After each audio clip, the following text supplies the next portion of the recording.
Assalamu alaikum wa rahmatullahi wa barakatuh, les amis de l'école printanière. Bonjour et bienvenue dans la première séance des leçons de l'unité numéro 4 en français pour la deuxième année du primaire. Donc, l'unité numéro 4, j'ai peur. Le garçon qui criait "Au loup!"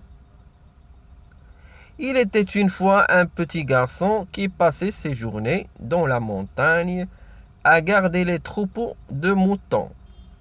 Il s'ennuyait beaucoup. Un jour, il eut une drôle d'idée. Il se mit à crier de toutes ses forces: "Au loup! Au loup!" Apeurés, les gens du village accoururent, mais ils ne virent aucun loup. Quelques jours après, le petit berger recommença, plus fort encore que la première fois. Il se mit à hurler: "Oh loup!" Les villageois arrivèrent très vite, mais ils ne virent toujours pas de loup.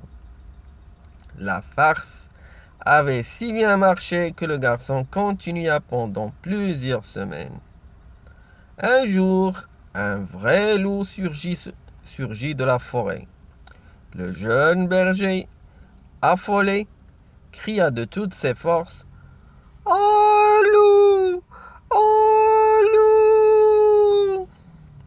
Malheureusement, cette fois-là, aucun villageois ne le crut et personne ne se déplaça.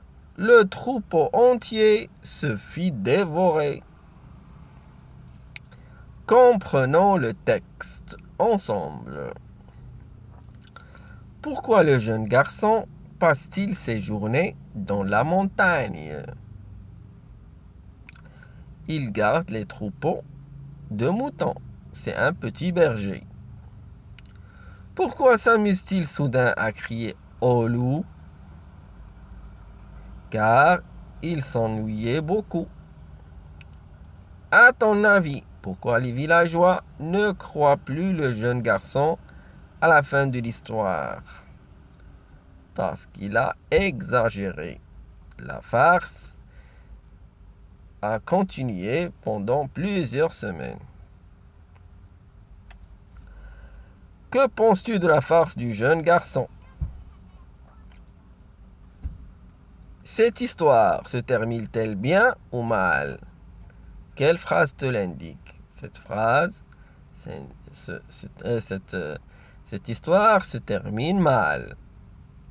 Et ce qu'il indique, c'est malheureusement, cette fois-là, aucun villageois ne le crut et personne ne se déplaça. Le troupeau entier se fit dévorer.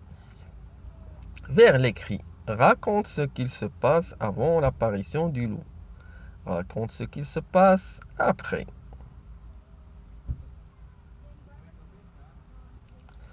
Pour bien lire, je lis les lettres ER. Entraîne-toi à lire ces mots. Perle, coupée. Verte, trouvée. Cancer, placé. Gaucher, chercheur. Dîner, nervure. Penser, servir. Mère, mimer. Verre, laver. Faire, chauffer. Boulanger, boulangerie. Boucher, boucherie. Berger, bergerie. Cacher, cachera. Parler, parlera. Marcher, marchera. Mercredi, meringue. Cercle, cerise. Ferme, fera. En fin de mot, les lettres ER se prononcent souvent E. ou bien est, comme porter. Mais, V, fait. Dans le mot, quand elles sont suivies d'une consonne, les lettres ER se prononcent R. Merci. Dans le mot, quand elles sont suivies d'une voyelle, les lettres ER se prononcent séparément. Cerise.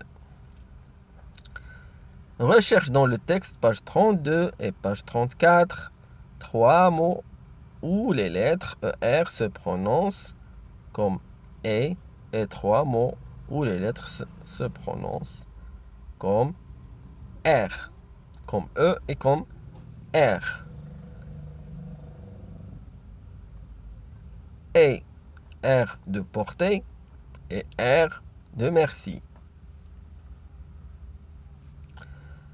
Je reformule une histoire. Souviens-toi de l'histoire du garçon qui criait au loup. Aide-toi des images. On voit dans les images, première image, il est en train de crier au loup en s'amusant. Deuxième image, le loup a apparu. Troisième image, il est en train de crier, mais personne n'est venu à son secours. Quelle phrase correspond le mieux au début de l'histoire? Pendant plusieurs semaines, le jeune berger crie au loup pour amuser les villageois. Ou bien, pendant plusieurs semaines, le jeune berger crie au loup pour effrayer les villageois. C'est la deuxième phrase. Pendant plusieurs semaines, le jeune berger crie au loup pour effrayer les villageois. Deuxième question, quelle phrase correspond le mieux à la suite de l'histoire?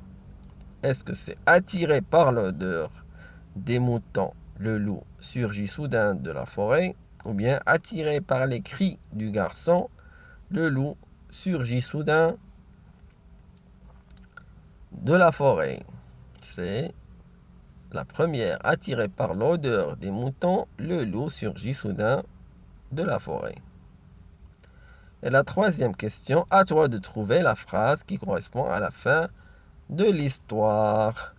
Merci les amis d'avoir suivi cette leçon et je vous dis Assalamu alaikum wa rahmatullahi wa barakatuh.